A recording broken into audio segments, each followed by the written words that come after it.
I'm Dr. Shanavas. I want to ask one question. Order, please. Hello. I want to ask one question with any of the Christian dignitaries sitting in the stage. The Christians believe in Trinity. That is, all three God in one, one in three. So according to your belief, that Christ was crucified. So, it was Christ died according to your belief. So if the doctrine of Christianity is true, that is Trinity, why not all the three gods die? Then the universe would have been ceases to exist. But it didn't happen. So don't you think the Islamic principle of the messengership is quite appropriate?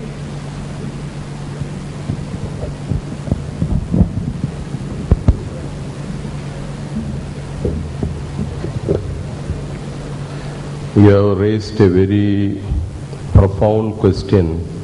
Actually, if we answer the question satisfactorily, the whole discussion can be summarized. That is the kind of question that you asked.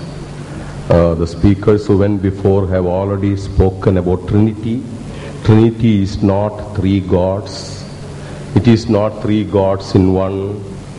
It has got its own significance. But in the Bible, Trinity is a fact because the Bible speaks about the fatherhood of God, the sonship of Christ, and the power of the Holy Spirit. And in some way or the other, these things appear in Quran also.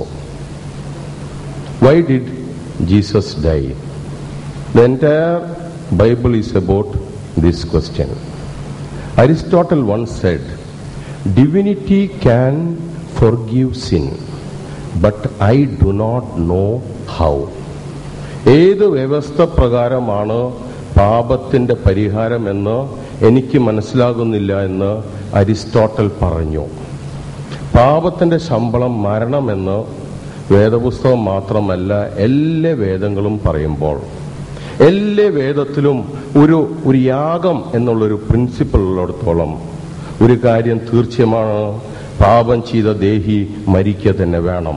അപ്പോൾ ദൈവം അവനെ ഏത് വ്യവസ്ഥ പ്രകാരമാണ് ക്ഷമിക്കുന്നത്, എങ്ങനെയാണ് അവനെ പാപത്തിൽ നിന്ന് വിടുവിക്കുന്നത് എന്നുള്ള ചോദ്യത്തിന്, പരമപ്രധാനമായ ചോദ്യത്തിന് മറുപടിയായിട്ടാണ് യേശു ക്രിസ്തു മനുഷ്യരൂപമെടുത്ത് വേഷത്തിൽ മനുഷ്യനായി, വേഷത്തിൽ ദാസനായി, തന്നെ താൻ താഴ്ത്തി, ദൈവത്തോടുള്ള സമത്വം വിട്ട് അവൻ ഈ താന്ന ലോകത്തിൽ വന്ന് ക്രൂശിന്റെ മരണത്തോളം തന്നെ താനെ താഴ്ത്തിയത്. ബ്രദർ അക്ബർ പറഞ്ഞു, കുരിശിൽ തൂങ്ങുന്നവനെല്ലാം ശപിക്കപ്പെട്ടവൻ. ശരിയാണ്, കുരിശിൽ തൂങ്ങുന്നവനെല്ലാം ശപിക്കപ്പെട്ടവനാണ്, അതിലൊരു വ്യത്യാസമില്ല, അത് സത്യമാണ്. എന്നാൽ നമ്മുടെ ശാപത്തിനു വേണ്ടി യേശു ക്രിസ്തു ശാപമായി തീർന്നു, നമ്മുടെ പാപങ്ങൾക്ക് വേണ്ടി യേശു ക്രിസ്തു പരിഹാരമായി തീർന്നു. ആ പാപപരിഹാര അർത്ഥയാഗത്തെ പിതാവായി ദൈവം സ്വീകരിച്ച് 3 ദിവസം കഴിഞ്ഞ് അവനെ മരിച്ചവരിൽ നിന്ന് ഉയർത്തെഴുന്നേൽപ്പിച്ചു. അവനിൽ വിശ്വസിക്കുന്ന ഏവനും നശിച്ചു പോകാതെ നിത്യജീവൻ പ്രാപിക്കുവാൻ തക്കവണ്ണം ദൈവം ലോകത്തെ സ്നേഹിച്ച് തന്റെ ഏകജാതനായ പുത്രനെ ഈ ലോകത്തിലേക്ക് അയച്ചു. തൃത്വത്തിന്റെ ആ സീക്രട്ട് മനസ്സിലായി കഴിഞ്ഞാൽ സത്യത്തിന്റെ സീക്രട്ട് മനസ്സിലാകും. ഈ വിഷയത്തിൽ കമന്റ് ചെയ്യാൻ അക്ബർ ശ്രമിച്ചു. ഇവിടെ പരിശുദ്ധ ഖുർആനും ഒരർത്ഥത്തിൽ അല്ലെങ്കിൽ മറ്റൊരർത്ഥത്തിൽ ത്രിത്വത്തെ അംഗീകരിക്കുന്നു ഏത രീതിയിലാണ് സുഹൃത്ത് സംസാരിച്ചത്. ലോകത്ത് ഒരൊറ്റ മതഗ്രന്ഥത്തിൽ മാത്രമേ ത്രിത്വം എന്നുള്ള പദപ്രയോഗമുള്ളൂ, വേറെ ഒരു മതഗ്രന്ഥത്തിലുമില്ല. ഞാൻ എൻ്റെ സംസാരത്തിൽ മുഴുവനും ചോദ്യോത്തര വേളകളിൽ മുഴുവനും ചോദിച്ചു, ബൈബിളിൽ ഉൽപ്പത്തി പുസ്തകം മുതൽ വെളിപാട് പുസ്തകം വരെയുള്ള 66 പുസ്തകങ്ങളിൽ എവിടെയെങ്കിലും പിതാവും പുത്രനും പരിശുദ്ധാത്മാവും 3 വ്യക്തിത്വങ്ങൾ ഏകദൈവത്തിൽ അടങ്ങിയിട്ടുണ്ട് എന്നുള്ള ആശയം പഠിപ്പിക്കുന്നുണ്ടോ? ഇല്ല. ത്രിയേകത്വം എന്ന പദം പോലും ബൈബിളിന് അന്യമാണ്, അങ്ങനൊരു പദം പോലും ഇല്ല ബൈബിളിൽ. പിന്നെ ഏത് ഗ്രന്ഥത്തിലാണ് ത്രിത്വം എന്നുള്ള പദപ്രയോഗം ഉള്ളത്? പരിശുദ്ധ ഖുർആനിലാണ്. ഖുർആനിൽ 2 തവണ ത്രിത്വം എന്ന് പ്രയോഗിക്കുന്നുണ്ട്. ഖുർആനിലെ 4-ാം അധ്യായം സൂറത്തുൻ നിസായിലെ 171-ാമത്തെ വചനത്തിൽ അഹ്ലി കിതാബുകാരെ, വേദക്കാരെ അഭിസംബോധന ചെയ്തുകൊണ്ട് പറയാണ്, ലാ തഖൂലു സലാസ, വേദക്കാരെ നിങ്ങൾ ഒരിക്കലും ത്രിത്വം എന്ന് പറയരുത്. അത് തെറ്റാണ്, ദൈവത്തെക്കുറിച്ചുള്ള ദൂഷണമാണത്. പരിശുദ്ധ ഖുർആനിലെ 5-ാം അധ്യായം സൂറത്തുൽ മാഇദയിലെ 73-ാമത്തെ വചനത്തിൽ വീണ്ടും പരിശുദ്ധ ഖുർആൻ പറയുന്നു, ലഖദ് കഫറല്ലദീന ഖാലു ഇന്നല്ലാഹ സാലിസു സലാസത്തിൻ. ദൈവം തമ്പുരാൻ പിതാവ് മൂവരിൽ ഒരാളാണ് എന്ന് പറഞ്ഞവർ തീർച്ചയായും അവിശ്വാസികളായി മാറിയിരിക്കുന്നു. ത്രിയേകത്വം എന്ന ആശയം സത്യത്തിൽ വേദങ്ങൾ ഒന്നും പഠിപ്പിക്കാത്ത ആശയമാണ്. AD 325 ശേഷം മാത്രം സഭക്ക് വെളിപ്പെട്ട ഒരാശയമാണ്. AD 325 മുമ്പ് ജീവിച്ച ആളുകൾ മുഴുവനും യഥാർത്ഥത്തിലുള്ള വിശ്വാസത്തിലല്ലാതെ മരണപ്പെട്ടു പോയി എന്ന് പറയേണ്ടി വരും. ത്രിത്വം ഒരു വിമോചനത്തിന്റെ ആശയമായി നമ്മൾ മനസ്സിലാക്കിയാൽ, ഇനി പാപങ്ങൾ മുഴുവനും ഏറ്റെടുത്തുകൊണ്ട്, അല്ലെങ്കിൽ മനുഷ്യന്റെ പാപത്തിൽ നിന്ന് മനുഷ്യരെ മോചിപ്പിക്കുവാൻ വേണ്ടി സ്വയം ശപിക്കപ്പെട്ടവനായി ക്രിസ്തു യേശു കുരിശിൽ കയറി എന്നാണ് പറയുന്നത്. വളരെ വളരെ അപകടകരമായ ഒരു വാദമാണിത് സത്യത്തിൽ. കാരണം യേശു എന്തിനു വേണ്ടിയാണ് ഈ കുരിശിൽ കയറുന്നത്? ആദാം ആദ്യമായി വിലക്കപ്പെട്ട കനി തിന്നു എന്ന പാപം അത് കഴുകിക്കളയാൻ വേണ്ടി. വിലക്കപ്പെട്ട കനി ആദാം തിന്നുക വഴി മനുഷ്യർ മുഴുവനും പാപികളായി എന്നാണ് ഇസ്ലാം പറയുന്നത്. പരിശുദ്ധ ഖുർആൻ പറയുന്നത് വിലക്കപ്പെട്ട കനി തിന്നുക എന്ന പാപം ചെയ്തത് ആദാം എന്ന മനുഷ്യനും ഹവ്വ എന്ന മനുഷ്യ സ്ത്രീയുമാണ്. അവർ പടച്ച തമ്പുരാന്റെ മുന്നിൽ പശ്ചാത്തപിച്ചതുകൊണ്ട്, പടച്ച തമ്പുരാന്റെ മുന്നിൽ കരഞ്ഞ് പശ്ചാത്താപം അപേക്ഷിച്ചപ്പോ ദൈവം തമ്പുരാൻ, കരുണാവാരിധിയായ തമ്പുരാൻ, നീതിമാനായ തമ്പുരാൻ അവർക്ക് പുറത്തു കൊടുത്തു എന്നും തലമുറകളിൽ നിന്ന് തലമുറകളിലേക്ക് നീളുന്ന രീതിയിൽ ആ പാപത്തെ അവശേഷിച്ചില്ല എന്നുമാണ് പരിശുദ്ധ ഖുർആന്റെ നിലപാട്. ഇനി ആ പാപം വഴി മനുഷ്യർ മുഴുവനും പാപികളാവുകയും ആ പാപത്തിൽ നിന്ന് മനുഷ്യരെ രക്ഷിക്കാൻ വേണ്ടി 2000 കൊല്ലങ്ങൾക്ക് മുമ്പ്, അതല്ല 10,000-കണക്കിന് കൊല്ലങ്ങൾ മനുഷ്യർ പാപത്തിൽ കിടന്നതിന് ശേഷം മോചിപ്പിക്കാൻ വേണ്ടി ദൈവം തന്നെ മനുഷ്യനായി ജനിക്കുകയും ആ മനുഷ്യനായി ജനിച്ച ദൈവം സ്വയം ശപിക്കപ്പെട്ടവനായി കുരിശിൽ കയറുകയും ചെയ്തു എന്നാണ് ബുദ്ധിപരമായി യുക്തിപരമായിട്ടാണ് ഇവിടെ സമർത്ഥിച്ചത്.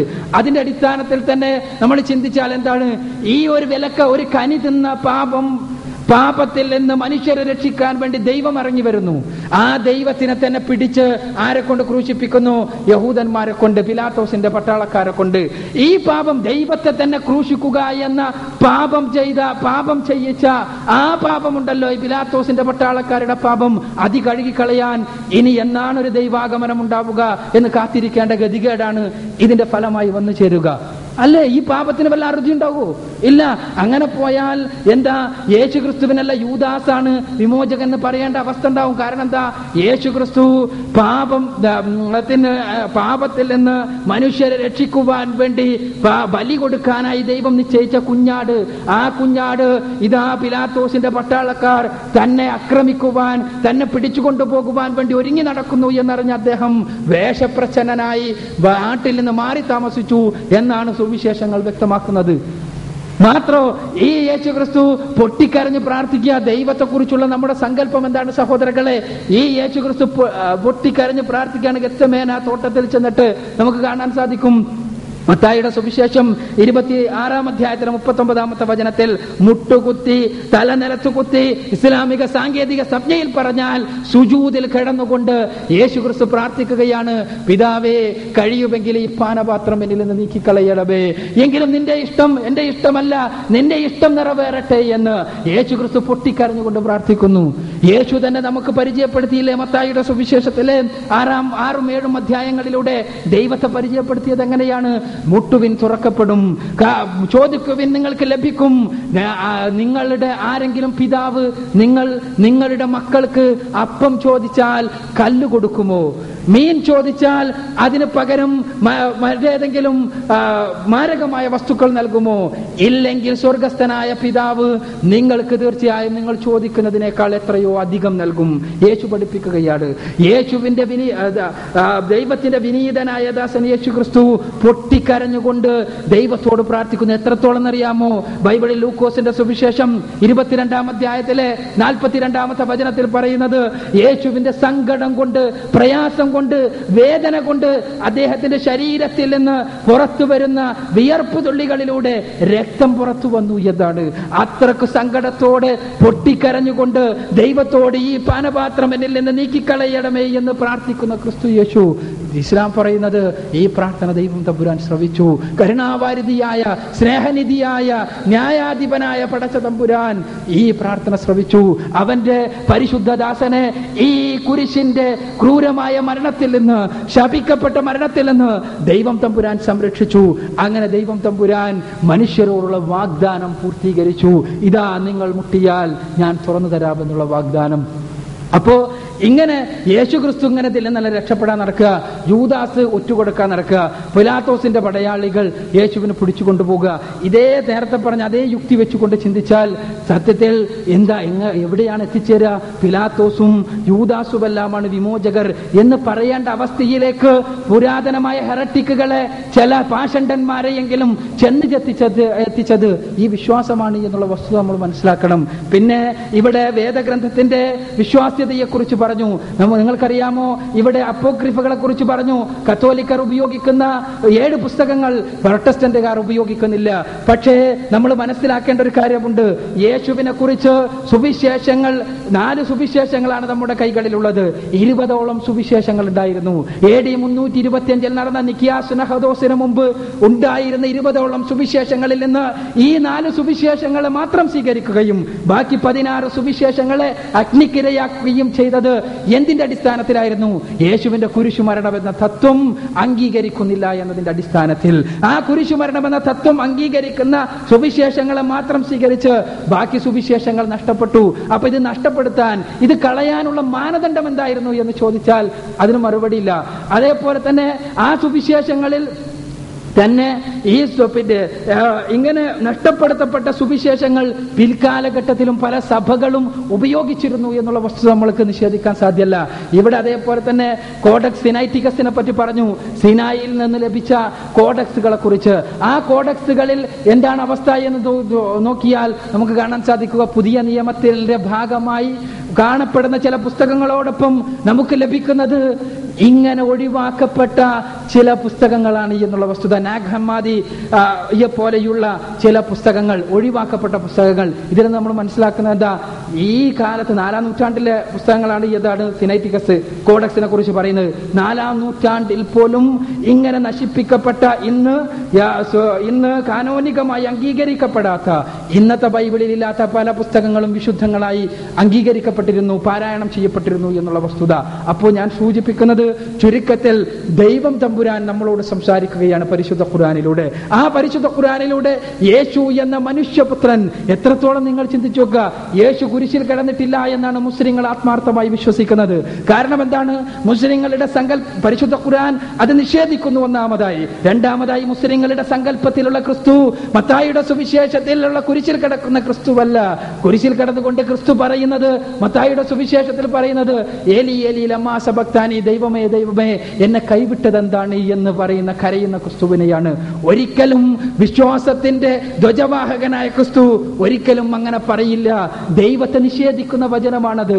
ഇയ്യോബിന്റെ പുസ്തകത്തിൽ, ബൈബിൾ പഴയ നിയമത്തിലെ മറ്റു പല പുസ്തകങ്ങളിലും ഏറ്റവും പ്രയാസകരമായ പ്രയാസത്തിനുമേൽ പ്രയാസം അനുഭവിച്ചുകൊണ്ടുള്ള പ്രശ്നങ്ങൾ നേരിട്ട സമയത്തും രോഗങ്ങൾ കടന്നു വന്ന സമയത്തും എല്ലാ അർത്ഥത്തിലും എല്ലാവരാലും നിഷേധിക്കപ്പെട്ട സമയത്തും മരണത്തിന്റെ വക്രത്തിലുമെല്ലാം പരിശുദ്ധ പ്രവാചകന്മാർ ദൈവം തമ്പുരാന്റെ കാരുണ്യത്തിൽ പ്രതീക്ഷയർപ്പിച്ചുകൊണ്ട് നിലനിന്നിരുന്നുവെങ്കിൽ, അതേപോലെ തന്നെ ഭൗതികരായ ആളുകൾ പോലും സ്വന്തം ഏതെങ്കിലും പ്രത്യയശാസ്ത്രത്തിന്റെ